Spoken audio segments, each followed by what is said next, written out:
आपके साथ आयुषी शर्मा। जनसक्रिय न्यूज में आपका स्वागत है। आइए रुक करते हैं आज की ताजा तरीन खबरों की। बुधवार को पचोर पुलिस थाने में आयोजित प्रेस वार्ता में राजगढ़ एसपी आदित्य मिश्रा ने बताया है कि पचोर में 16 नवंबर 2024 की रात करीबन 2 बजे व्यापारी विवेक गोयल के घर के सामने खड़े सोयाबीन से भरे ट्रक चोरी हुए हैं। उसमें की 264 क्विंटल सोयाबीन भरा हुआ था। इसकी कीमत लगभग 12 लाख रुपए बताई जा रही थी। मामले में पुलिस की 60 टीमें बनाई गई और टीम में आगर, आलोट, ताल, जावरा, मंदसौर, उज्जैन, इंदौर हाईवे के टोल नाकों के सीसीटीवी फुटेज खंगाले गए। इसके बाद पुलिस एक स्विफ्ट डिजायर कार के मालिक तक पहुंची और सख्ती से पूछताछ करने पर उसने चोरी का खुलासा किया। उन्होंने बताया कि ट्रक की कटिंग कर दी है और सोयाबीन शिरडी के एक व्यापारी इकबाल शेख को बेच दिया है। पुलिस जलगांव धूले होते हुए शिरडी पहुंची और इकबाल से पूछताछ करने के बाद 11 आरोपियों को पकड़ा है, जबकि 3 अन्य की तलाश अभी की जा रही है। पुलिस ने 26 नवंबर को पूरा माल बरामद किया और अधिकांश आरोपी महाराष्ट्र के शिरडी और खरगोन के कसरावत के बताए जा रहे हैं। सोयाबीन जब्त करने की सूचना मिलने पर पचोर कृषि उपज मंडी व्यापारी एसोसिएशन अध्यक्ष महेश गोयल पुलिस थाना पचोर पहुंचे और पुलिस अधीक्षक आदित्य मिश्रा व एसडीओपी अरविंद सिंह का साफा बांधकर सम्मान किया। आप सभी गणमान्य नागरिक प्रेस के हमारे साथियों का बहुत बहुत स्वागत है। आज यहाँ पर व्यापारी संघ से भी बहुत सारे लोग इकट्ठा हुए हैं। उन सभी का भी हम लोग तहे दिल से शुक्रिया करते हैं कि उन्होंने हमारा पूरा सपोर्ट किया। 17/11/2024 को दरमियानी रात में विवेक गोयल जी जो हमारे फरियादी हैं, उनका सोयाबीन का यहाँ व्यापार है।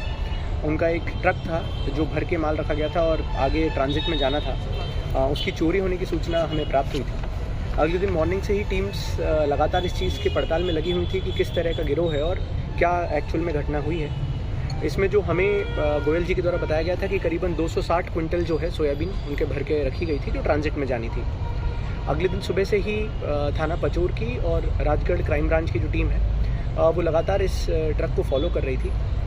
इसमें करीबन हमारी 7 टीम्स हमने एक साथ पैरेलल में लगाई थी क्योंकि हमें सारे रूट्स चेक करने थे। सबसे बड़ा चैलेंज हमारे लिए था कि पचोर से बाहर जाते वक्त जो सीसीटीवी कवरेज है वो बहुत कम है। तो एक संभावना हमेशा बनी रहती है कि ऐसे रूट पे यदि व्हीकल का मूवमेंट हो जाए जहाँ पर सीसीटीवी कवरेज में वो नहीं आएगा तो फिर वो हमेशा के लिए ट्रेल लॉस हो जाती है। इसमें जो हमारी टीम है, हमने 3 जगह से इसको स्टार्ट किया था। हमने पचोर को नोडल पॉइंट मानते हुए यहाँ से 3 रास्ते जाते हैं जो हमें समझ में आया था। एक आगर मालवा की तरफ जाता है, एक पीछे जो अपना ब्यावरा की तरफ है वहाँ जाता है और मक्सी की तरफ अंदर से कुछ रास्ते जाते हैं। इसमें हमें जो पहली महत्वपूर्ण कड़ी मिली वो आगर मालवा में मिली थी। आगर मालवा आगर ज़िले के पास और आगर ज़िले में जो कनाड का टोल प्लाज़ा है वहाँ पर हमें पहली बार इनके ट्रेसिंग हुई थी। वहाँ से ट्रेस करने के बाद हमने डग राजस्थान जो टोल काटा पड़ता है रतलाम में और मंदसौर ज़िले के जो पैरेलल में टोल काटे हैं हमने उनको सर्च करना शुरू किया था।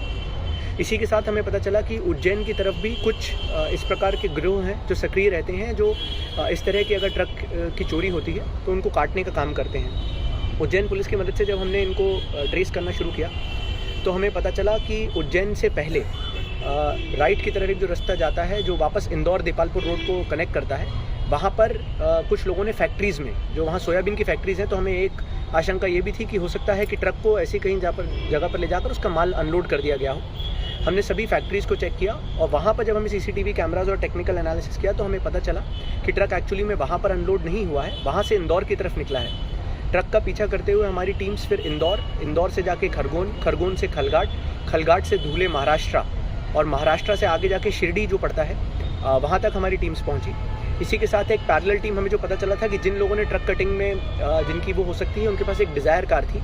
उस डिज़ायर कार को जब हमने ट्रेस करना शुरू किया तो वो हमें गोवा और गोवा के बाद फिर जो कर्नाटका में बेलगावी डिस्ट्रिक्ट है वहाँ पर उसकी ट्रेसिंग हुई थी। कुल मिला के जितनी हमारी 7 टीम जो लगी हुई थी करीबन 7-8 दिन से लगातार अलग अलग टीम्स इन सब एरियाज़ को ट्रेस कर रही थी। इसमें हमें मुझे लगता है कि